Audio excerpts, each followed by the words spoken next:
টিপ বৃষ্টি পড়ছে, বাসের জন্য দাঁড়িয়ে আছি। 10-15 মিনিট হয়ে গেল, এখনো দেখুন আমার বাসই আসছে। আমি আজ এসেছি গোরক্ষনাথ মন্দির দর্শনে। আপনারা যদি এখানে আসতে চান তাহলে কিভাবে আসবেন?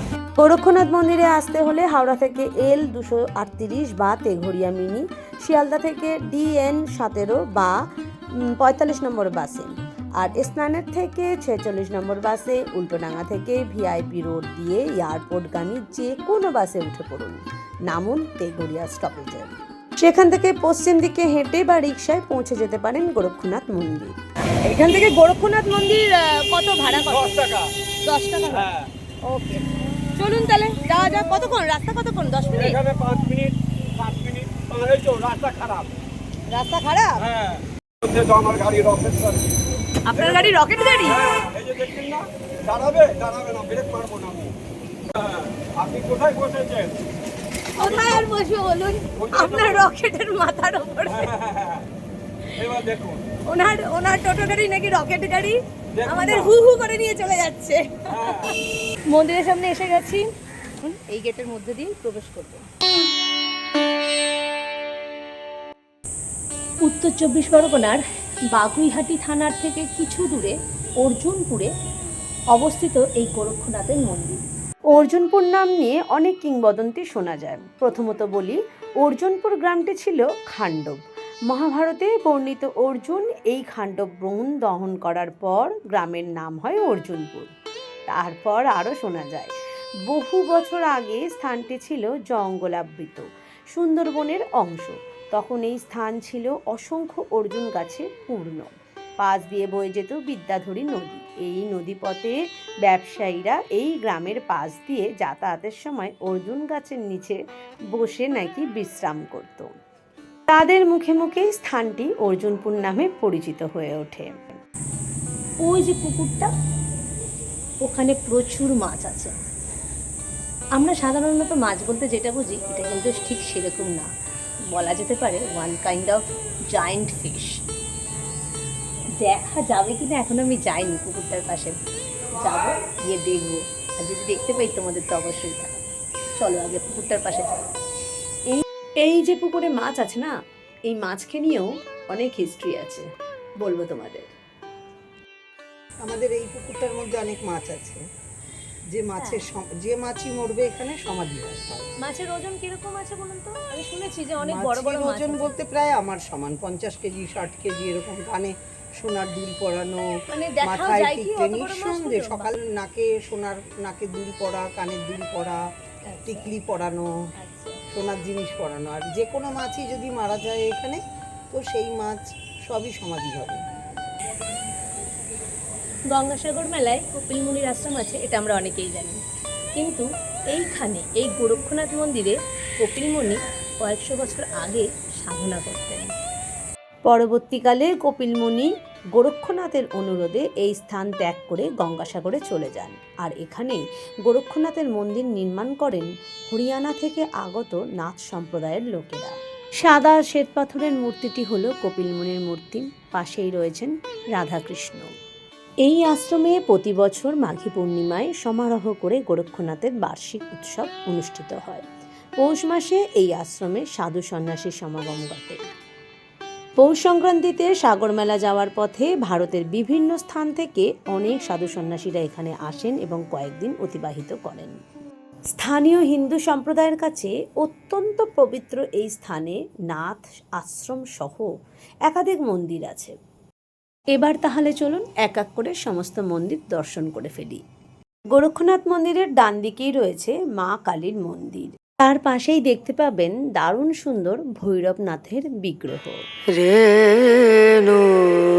পাশেই রয়েছে একটি তেঁতুল গাছ। আমার পিছনে যে এই তেঁতুল গাছটা আপনারা দেখছেন, এটা উদ্ভিদ বিজ্ঞানীদের মতে প্রায় 2000 বছরেরও পুরনো তেঁতুল গাছ। তাহলে বুঝতে পারছেন জায়গাটা কত প্রাচীন। অপরদিকে বেশ কিছু মন্দির রয়েছে, চলুন সেগুলোও দেখে নেওয়া যাক। গুরু গোরক্ষনাথজি এবং মা কালী মন্দিরের পাশেই রয়েছে সেই পুষ্করিণীটি। 50 কেজি 60 কেজি ওজনের মাছ থাকে এবং মাছগুলোর মাছগুলোকে নোলক পরানো থাকে, মানে মাছগুলোকে সাজিয়ে রাখা হয় ওইভাবে। এখানকার মাছগুলোকে কখনো ধরা হয় না, মরে গেলে এদেরকে সমাধি দেওয়া হয়। কোথায় সমাধি দেওয়া হয় সেটা আমি পরে দেখাচ্ছি। হনুমানজি পুকুরের পাশেই রয়েছে হনুমানজির মন্দির। আমি এখন যে শিব মন্দিরের সামনে দাঁড়িয়ে আছি, গোরক্ষনাথের পুজো তো শিব মন্দির। শিবরাত্রির দিন এখানে বিরাট আকারে শিব পূজা হয়।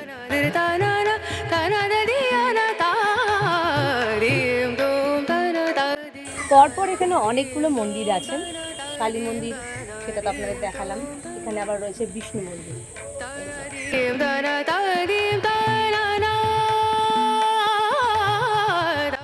মন্দির চত্বরের মধ্যেই রয়েছে গোশালা।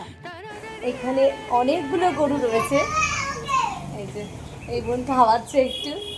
আমি আর আমার হাতে দুটো ক্যামেরা, আমার আর হাতে কিছু নেই খাওয়ানোর মতো। হ্যালো। হ্যালো। মন্দিরের পশ্চিম দিকের একটি ঘরে রয়েছে অনির্বাণ ধুনি। চলুন দেখি এটা কি, এর বিশেষত্বই বা কি। এই যে আগুন, এই যে ধ্বনি, এটা যুগ যুগ ধরে জ্বলছে, আর এইভাবেই যুগ যুগ ধরে জ্বলবে, এইরকমই এখানকার লোকেদের বিশ্বাস। কলকাতাবাসী হয়েও কলকাতার মধ্যেই এই যে এত সুন্দর, এত পুরনো একটা মন্দির আছে, আমি সেটা সত্যি জানতাম না। জানলাম, তাই দেখবার শখ হলো, জানবার আরও ইচ্ছা হলো। এই কারণে আজ আমি এখানে উপস্থিত। দেখে বা তোমাদেরকে দেখাতে পেরে, তোমাদের সাথে এটা শেয়ার করতে পেরে আমার নিজের খুব খুব ভালো লাগছে। মঠবাসীরা বলেন এই আগুন মহাকালের প্রতীক। এই আগুন নেভে না, যুগ যুগ ধরে জ্বলছে, যুগ যুগ ধরে জ্বলবে। আমার সামনে একটা কোদাল রাখা আছে, ঠিক সামনে না, আমার পেছনে। কিন্তু তোমরা কি বুঝতে পারছো কোথায় আছে? This one. আমি নিজে প্রথমে বুঝতে পারিনি যে এটা একটা কোদাল। এটা এই দেখো পিছনের হ্যান্ডেলটা, চলো আমি দেখাচ্ছি ভেতরে ঢুকে।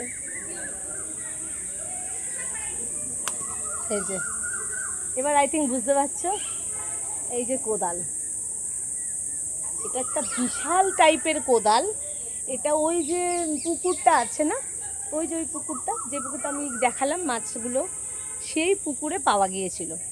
কবে পাওয়া গিয়েছিল, কেন, এবং এখানে এত যত্ন করে রাখা আছে কেন, সেটা আমি ঠিক বলতে পারবো না। যাই হোক, যত্ন করে যখন রাখা আছে, নিশ্চয়ই এর একটা মাহাত্ম্য তো আছেই।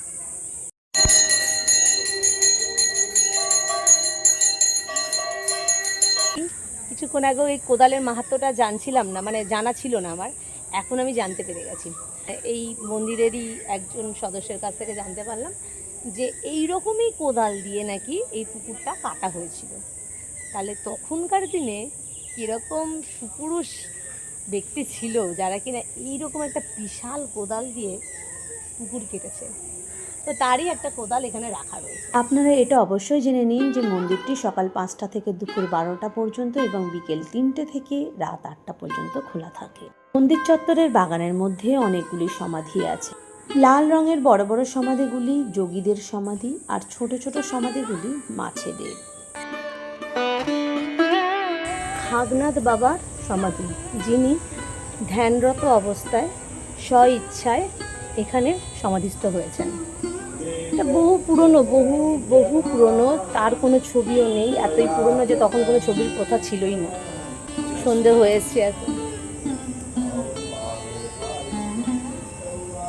কখন হবে আরতিটা বলতে পারেন? 7টার সময়, 7টার সময় হবে।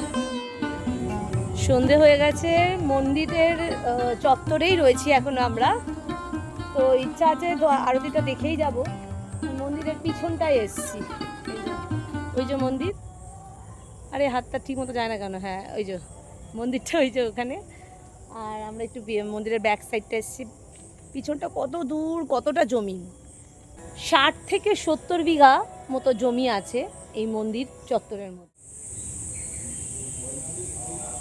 আমি সঞ্চিতা, আপনারা দেখছেন সঞ্চিতা রায়দাস চ্যানেল। আমি আজ গোরক্ষনাথ মন্দিরটা আপনাদের ঘুরে দেখালাম। ভিডিওটা আপনাদের কেমন লাগলো অবশ্যই জানাবেন। আর যদি বেশি ভালো লাগে তাহলে লাইক করবেন, শেয়ার করবেন, কমেন্ট অবশ্যই করবেন। কমেন্ট করা মানেই কোনো ভালো কিছু বলতে হবে তা নয়। ভিডিও দেখে আপনাদের ভালো মন্দ যা মনে হয় সেটাই বলবেন। আপনাদের মতামত মাথায় রেখেই পরবর্তী ভিডিওগুলো আরও সুন্দর হবে, আরও ভালো হবে, সেই আশাই আমি করি। ঠিক আছে, তাহলে ভালো থাকুন, সুস্থ থাকুন, সাবধানে থাকুন। আজকের ভিডিওটা আমি এখানেই শেষ করলাম। নমস্কার। নমস্কার।